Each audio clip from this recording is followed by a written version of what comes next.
Tonight, addressing the high COVID-19 case counts in Toronto's northwest.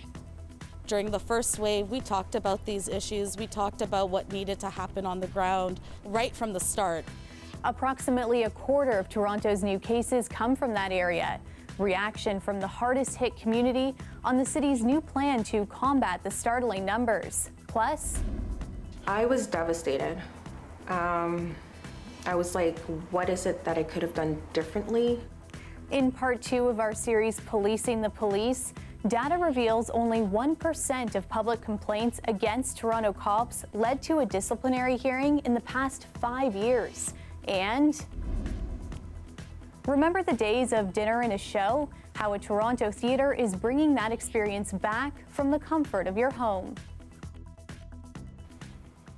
Good evening, I'm Talia Ricci. Over the past 3 weeks, 23% of the city's COVID-19 cases have come from 3 areas in the northwest. Today, the city outlined how it plans to protect those communities. But as Angelina King tells us, some doctors and advocates say these measures should have been put in place during the first wave. We need to really think about the systemic issues that have brought us to this. Butterfly Gopal says she's not surprised her neighborhood near Jane and Finch has among the highest COVID-19 cases in Toronto. During the first wave, we talked about these issues. We talked about what needed to happen on the ground right from the start. And what's sad is that, this work has been going on for decades in the neighborhood. These wards have the highest COVID-19 positivity rates and transmission, but lower testing. Over the past 3 weeks, they've had 23% of all Toronto's cases. Etobicoke North accounted for 8.3%, Humber River Black Creek 8.1%, and York Southweston slightly less at 6.9%. Together, they make up 11.5% of the city's population. It's widely understood that COVID-19 hits hardest in places that are low income or economically disadvantaged. And we know that racialized Toronto residents are especially vulnerable during this pandemic. Dr. Davila says 30% of people in Toronto are living below the poverty line, but account for half of the city's COVID cases. It has really been one of the major failures in our COVID response. Dr. Andrew Buzari says experts knew this was coming and action should have been taken earlier. It's the long root of structural racism that has found its way on issues around people being underhoused, people being in precarious work environments, being in minimum wage jobs, not having access to daycare. In the 3 areas, the city says it's setting up more walk-in testing and continuing outreach and education in 28 languages. It's also working with local agencies to help with a variety of issues, including food insecurity and mental health. While it's all welcome, Gopal says the communities have already taken matters into their own hands by setting up testing sites and doing outreach. When there's a crisis, a fire, a death, a pandemic, we know how to care for our communities. Today, City Council decided to move ahead with the Board of Health's Equity Action Plan, which will track the city's progress when it comes to tackling systemic inequalities. Angelina King, CBC News, Toronto. A Toronto Catholic School Board teacher is facing charges tonight for not wearing a mask while on the job. That has the opposition asking why the same standard isn't being applied to one of Doug Ford's MPPs. Sam Osterhoff is facing criticism for posting a picture of himself in a restaurant without a mask. Lorenda Redekop has that story. The Ministry of Labour confirms a teacher at this school in North York is charged with not wearing a mask. It says the ministry received a complaint, then inspectors visited the school last Friday. This parent is frustrated. We were told they were going to be putting on masks, like myself. They told my children should be coming, that they have everything to make things to keep them safe. The union says it's been clear to teachers. It is important that they utilize the PPE that is provided for them, both for their own safety and the safety of the students they serve. The person charged is a music teacher who works with multiple classes. I actually got a message from a mom that their kids were being taught by this teacher and talk about angry. Oh my goodness. The opposition compared this situation to that of MPP Sam Oosterhoff. He's also a parliamentary assistant to the Minister of Education, pictured on social media in a large group. If people are flouting the rules and putting other people at risk, then there should be consequences, but those consequences have to be meted out equally. The restaurant has said staff repeatedly asked them to put on masks. Not only were people not wearing masks, they were all over each other, and they didn't respect the staff. What Oosterhoff did was wrong. He knew it was wrong, and there should be a consequence to that, and the Premier should know that. Today, the Premier repeated his defense of his MPP. Sam came out and admitted he was wrong. He's going to do better, and he will do better. He's a very good man, a very good representative, but I understand what you're saying. We all have to do better. The Minister of Labour says they've done 25,000 investigations connected to COVID-19 and have doubled the number of people taking in complaints. He says he wouldn't have put himself in the same situation as Oosterhoff. I'm telling everyone they have to step up. I mean, as MPPs, we all have to lead by example. And everyone in the province has to do more and take these precautions seriously. As for the teacher, that charge carries a maximum $1,000 fine. Loretta Redicop, CBC News, Toronto.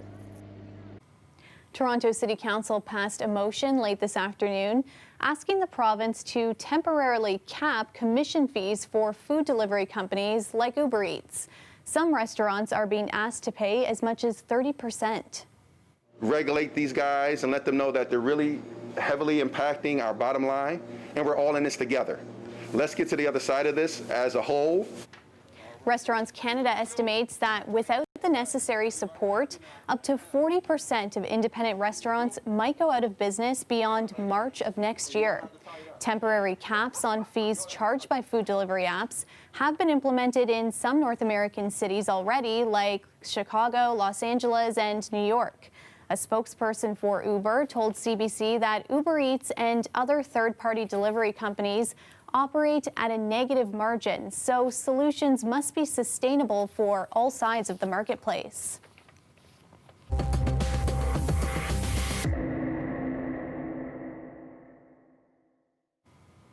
Only 1% of public complaints against Toronto police officers have led to internal disciplinary hearings in the past 5 years. That's one of the findings of a CBC News investigation that's analyzed a decade's worth of disciplinary decisions.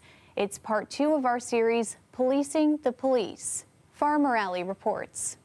You think something's going to happen. You think you're going to get justice. That's how Amanda Henry felt after she filed a complaint about a Toronto police officer. She came home to the officer inside her apartment, saying he was responding to a report that 2 of her kids were alone at home. I was just trying to sort things out, like, why are you here? Like, why are you in my home? Because, my father is a former police officer, so I'm quite familiar with, what an officer can do and what they can't do. The police oversight body, the Office of the Independent Police Review Director, or the OIPRD, investigated and in its review determined there was enough evidence for misconduct and the officer had no authority to enter her home, detain her, and to use force against her. But the case never went to a disciplinary hearing because the OIPRD took too long to complete its report. I was devastated. I was like, what is it that I could have done differently? According to a CBC News investigation, very few public complaints ever lead to Toronto police disciplining one of its officers. Between 2014 and 2019, there were around 3,800 complaints made to the OIPRD about Toronto cops. A little under half were tossed out. The other half were investigated by the OIPRD itself or referred back to Toronto Police's Professional Standards Unit. Of all those, 92 complaints were substantiated, but only 41 went before the Toronto Police Disciplinary Tribunal. The numbers tell a story of failure. The lack of enforcement and penalty is indicative of a broken, if not a failed, system of review of police activity. Part of the problem, says this lawyer, police disciplinary hearings are treated more like criminal trials, meaning the burden of proof is much higher for a complaint to proceed. I think it will help if if we can clarify the standard and ensuring that the disciplinary hearings are not conducted as if they were criminal trials. Their failure to do so really do complicate the matter and makes it far more difficult to hold police accountable. In a statement to CBC News, the police union said police officers are subject to some of the most stringent and onerous oversight mechanisms of any government profession. There are multiple layers of oversight, from professional standards to agencies such as the OIPRD and the SIU.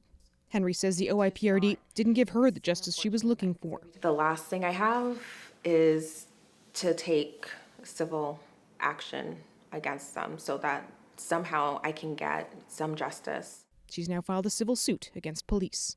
Farah Morali, CBC News, Toronto. Search and rescue efforts are intensifying in Bradford tonight after a teen went missing there late last week. According to police, he hasn't been seen since Friday and they're concerned for his safety. Our Greg Ross has the latest from Bradford.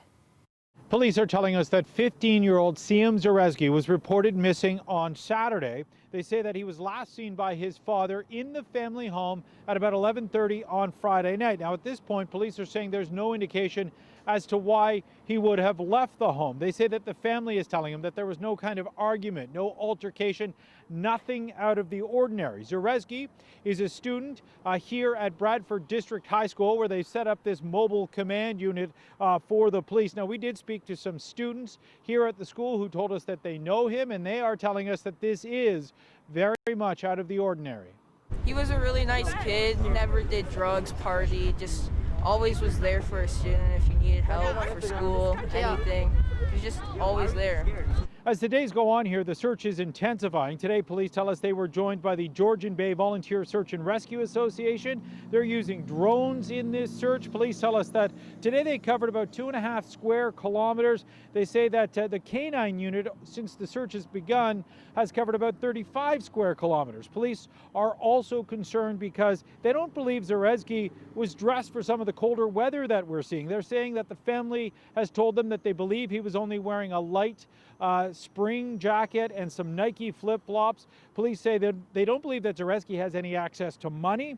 And the other bizarre thing police are telling us is that Zareski did not have his cell phone with him, but they say that he is a gamer. He's somebody who has an online presence, and they do believe that it's possible that he may have another device that he uses to communicate with. If members of the public are aware that Siem has another device that he was using frequently that maybe he didn't use at home or something, that's a piece of information that we would like to know as police. There's investigative avenues, obviously, that we can take with that. We're told that forensics officers are looking for a digital footprint, any kind of online communication that might lead to some clues. Police say that they're also poring over surveillance video that they were able to obtain from some of the neighbors where Zareski lives. They're hoping that it might help them determine when he left the house and if he was with anybody when he did leave. And of course, they're also talking to friends and family, hoping to find out any additional information. Greg Ross, CBC News, Bradford. Toronto Raptor Terence Davis has been charged, accused of assaulting his girlfriend at a Manhattan hotel last night. The victim told police she went to Beekman Hotel at around 10:30, where the two got into a verbal dispute. Davis is accused of hitting the victim in the face and grabbing her phone and breaking it. The 23-year-old Raptors rookie now faces charges of third-degree assault and criminal mischief. The team says it is aware of the report and is seeking more information. Alec Manassian's trial will start on November 10th. Manassian killed 10 people when he drove a van down a busy Toronto sidewalk in April 2018. He faces 10 charges of first-degree murder and 16 counts of attempted murder. The trial will be held over Zoom. It was set to start a day earlier on November 9th, but the judge says the court will use the extra day for a test run to ensure the technology is working properly. After the break, the fitness industry has been one of the hardest hit by the pandemic. Now gym members are being asked to speak up so their gyms can reopen. Plus, with systems surrounding us, so much to talk about tonight. I'm meteorologist Colette Kennedy. I'll break it all down for you. That's coming up after the break.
Gyms have been off limits since Toronto and some of the GTA reverted back to stage 2 restrictions. But as Ali Chiasson reports, Canada's largest chain of gyms is asking its members to get political to help them stay open. Canada's largest gym chain, Good Life, is urging its members to help them reopen. In an email blast, they write, "You can help by sending a letter to your member of provincial parliament, which will serve to support the swift reopening of our closed clubs." They link 2 different letter templates and encourage, quote, "the more personal stories they hear, the better." It's actually the Fitness Industry Council of Canada's idea. That does sound like lobbying. It is, and that's what we do. Yes. Is it appropriate then for individual gyms like Good Life asking their members to do that work? It is, absolutely. They argue gyms are about more than just pumping iron, getting toned. We would like to keep doing what we do, following sanitary protocols that are approved and that we can go back to serving our members. Because like I said, the physical health crisis is one, the mental health crisis is one that is another great concern to us. Is that going to work on the provincial health minister? We have been advised by public health doctors that that is a place where transmission is happening. So we're not going to change that regulation or rule for, it will stay in place for 28 days and then we'll see. That's a no for now. At the same time as all the good that gyms do, we did see outbreaks and closures because of cases among staff at gyms. So there was a couple of cases. We're not perfect. And that's despite increased sanitization and physical distancing measures. There's also that outbreak at a spin co in Hamilton now being linked to over 50 cases. The Fitness Industry Council of Canada, serving as the voice for over 6,000 struggling gyms right now, want to be part of the conversation. A conversation Mayor John Tory is open to. I think there can be a way found where in certain circumstances, subject to certain conditions, we could have gyms reopen. But not until at least the second week of November. Ali Chiasson, CBC News, Toronto. Some clouds moving in through the city tonight after a beautiful autumn day. Colette Kennedy joins us now. And Colette, I got out for a long walk today to make sure I got some sun in while I could. Thanks, Talia. Well, we had just such a beautiful day today. Temperatures back to seasonal, lots of sunshine. It was kind of the glory day in the middle of the week, and then we've got a few systems that'll be sort of surrounding us, a couple combining the strongest ones to the south of us, and then a little disturbance coming in from the north. So clouds will be moving in, to say the least, coming in tonight because of all this activity. The remnants of Zeta, it does look like it's tracking well to the south of us, so maybe just being skimmed with a little bit of precipitation from this one. But we're going to have a few nights once we get into some of this colder air, a few nights and early mornings with some very chilly temperatures. Yeah, count them, at least a couple of them. Daytime highs from today. So nice, though, to get back to those double digits and see our temperatures back to seasonal. A welcome change, I'm sure, for many. But this is what's going to be playing out then for us. As we get into the wee overnight hours and towards tomorrow morning, we'll see those clouds filling in. As I say, the main activity, like the bulk of the precipitation well to the south, a weaker disturbance to the north of us, and we're kind of sandwiched in between the two. So into cottage country around Georgian Bay, certainly there'll be some showery activity there. To the north of the GTA, the better chance there are in northern regions of picking up some showers into the afternoon hours. But certainly I think we'll still see a stray shower coming towards the GTA and then towards the Niagara region as well because of this system to the south. I've got some showers in the forecast there. So I have put them in. Mostly we're going to have the cloud cover. The precipitation is going to be light in nature, but just know that it's there. And then Thursday night, as we go into Friday morning, with the cold air that's going to be filtering in, anything left over means we could see just a few little white flakes or a little bit of a mix in there, especially towards the Niagara region. You have that potential in towards Friday morning. So then we get into some of that cooler air, some lake effect, by the way, too, as we go from Friday there, because of some of those winds coming across the lakes. Yes, we are talking about that time of year as well. Overnight for southwestern Ontario, this is what you're looking at in terms of your temperatures. And then tomorrow, just barely getting towards those double digits with some wet conditions here too. Around the Golden Horseshoe tonight, your temperatures at least staying above freezing for tonight. but then tomorrow it's going to be a real struggle with our readings. They're not going to be like they were today, and they're certainly not going to be there into Friday. There's that pocket of colder air coming in. So Thursday night into Friday, -2. Friday night into Saturday, -3. Saturday, at least it's dry on Halloween for sure, but it is going to be a little cooler, some sunshine, nice to see.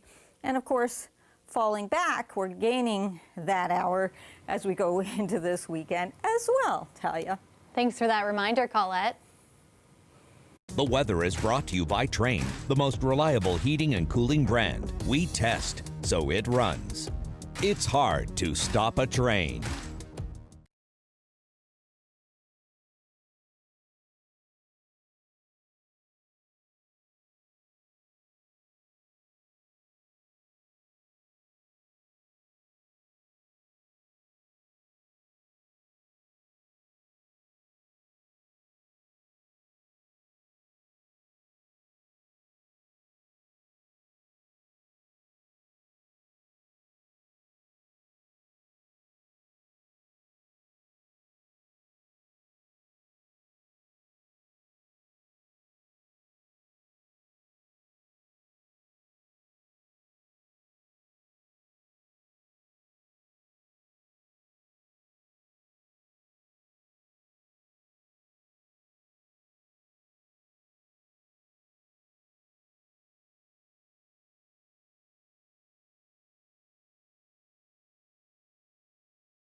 How does dinner and a show sound this week? A Toronto theater is actually making that possible by staging a musical and pairing it with gourmet food and fine wine. As Nazima Walji shows us, you can take it all in from the comfort of your home. For director Marie Farsi, the pandemic hasn't been easy. It's hard to direct a play without an audience. So I feel I lost the space where I get to gather with my peers and the people I try to reach out through my work. Crow's Theatre asked her to turn their theatre into a virtual stage. The plan was to keep the lights on. The idea for us was to have something that we call a virtual stage where we're able to combine the best of live performance and to find the best possible way to capture that and stream that. As the only theatre in Toronto with a restaurant inside and mandatory COVID-19 closures, both industries still struggling, they came up with a new social experience. We thought, is there a way for us to work together to kind of bottle up and make that experience happen at home? Partnering with French restaurant Gare de l'Est, the result allows theatre lovers to watch the musical Ghost Quartet and turn it into dinner and a show from the comfort of your own home. So we put together a 3-course meal that we could deliver in a box, pretty much 80-90% done. Food boxes are delivered before the show begins. This edition's menu is appropriately themed. So we put together a beef stew served inside a mini pumpkin. We did a little bit of like a forest mushroom fricassee, things that crawl on the forest floor, we called it. And then our dessert is a sticky toffee pudding with a blood red caramel on top.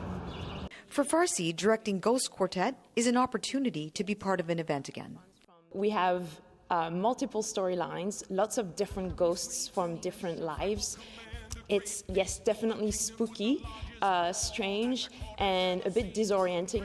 Dinner and a show, just in time for Halloween. Nazima Walji, CBC News, Toronto. Well, I might have to check that out. And that's our show for you tonight. Thanks so much for watching. Dwight Drummond has your next local newscast tomorrow at 6, and I'll see you back here tomorrow night at 11. Good night.